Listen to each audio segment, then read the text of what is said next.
Hey, JORDALICIOUS is back in the kitchen, and today I'm going to do a little lesson with tofu. Because some people say, I want to eat tofu, I just don't know what to do with it. And tofu is very adaptable, very interchangeable. It doesn't have a lot of flavor, but it has texture, so you have to give it what you want it to taste like. So I'm going to teach you one method that works really well in achieving the texture you want, which is kind of crispy on the outside, a little soft in the inside. So let's get set up here and get busy with this tofu. First thing I want to show you though is when you're working with a cutting board, you can either put a towel underneath. A little wet towel is great, and if you have neither towel or wet towel, you can get some paper towels, put it down, and that way your cutting board doesn't move. What I have here is a huge amount of tofu because I'm doing a job today, but this one is high protein tofu. It has less water content, so it's not sitting in a bunch of water, which means it's not going to take as much energy to dehydrate it. So I'm taking it out of the bag, and you always have to think about how you want your tofu to look. I'm going to have mine cubed, getting rid of all the liquid here. If you have a ton of liquid, one thing you can always do is make sure you blot it out with a paper towel so that it absorbs as much liquid as possible before you start working with it. So let me check this out. I'm thinking about the thickness. I'm going to take it in half.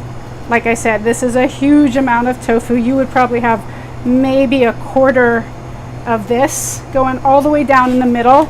And I love this high protein, like I said, just because it has less water, so it's not as soft, has a nice meat texture to it. Let's put this aside. And like I said, you want to think about how you want to serve it, and therefore that will determine how you're going to cut it. So I'm making mine in long strips, as you can see, and I might even half them again. Let's see what it looks like. Really important, especially if you're not following a recipe, that you use your senses to determine how your food will taste, look, smell, feel. Cooking with senses is super important, especially when you don't have a recipe.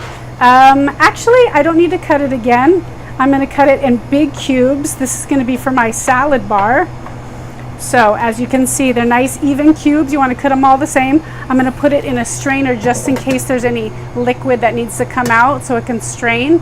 And after that, I'm going to put it in a baking tray and let it cook at a higher temperature, and we'll see what happens to it next. Okay, now that I have all my tofu cut and it's been draining if there was a lot of liquid, like I said, this type of tofu does not have a lot of liquid, which is one of the reasons why I like working with it, and I also like the tough texture. I've got my pans ready. You want to make sure you always oil your pans or put like paper down.